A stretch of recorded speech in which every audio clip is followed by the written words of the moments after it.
semaine le troisième livre de la Torah, celui de Vaïkra, qui relate principalement des sacrifices et du temple.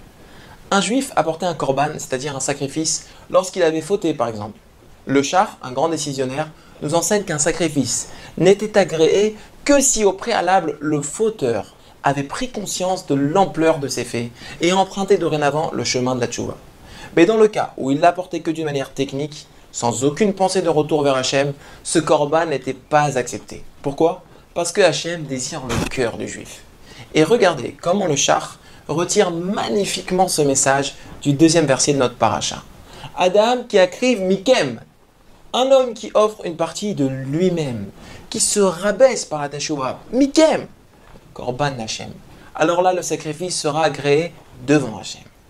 Mais Minabehema, Minabakar ou Minatson takrivou, si vous offrez une bête, c'est-à-dire sans aucune pensée de teshuva, et de Korban Chem, ça, c'est votre sacrifice. Il ne montera pas au ciel, il restera le vôtre. Magnifique, non? Mes amis, ce que nous apprenons de là, à plus grande échelle, c'est qu'il faut s'habituer à donner un sens à nos actes, un sens à nos mitzvot, du cœur dans nos prières, de la vie à notre pratique religieuse. Par exemple, tu manges une pomme. Bon, opa, doucement. Ishnoa, qu'est-ce qui se passe, Aziz? T'es pressé? T'es énervé? Détends-toi. Respire un bon coup. Allez, on y va. Baruch ata Hashem, Elokeinu melech haolam, boré periyaetz. C'est pas mieux là? Alors c'est vrai que dans les deux cas, tu l'as faite la bracha.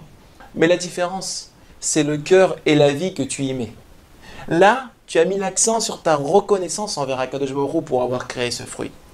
Mes amis, ce message est fondamental pour la vie d'un juif, et d'autant plus lorsqu'on est parent. Parce que généralement, c'est ce genre de détails que les enfants retiennent.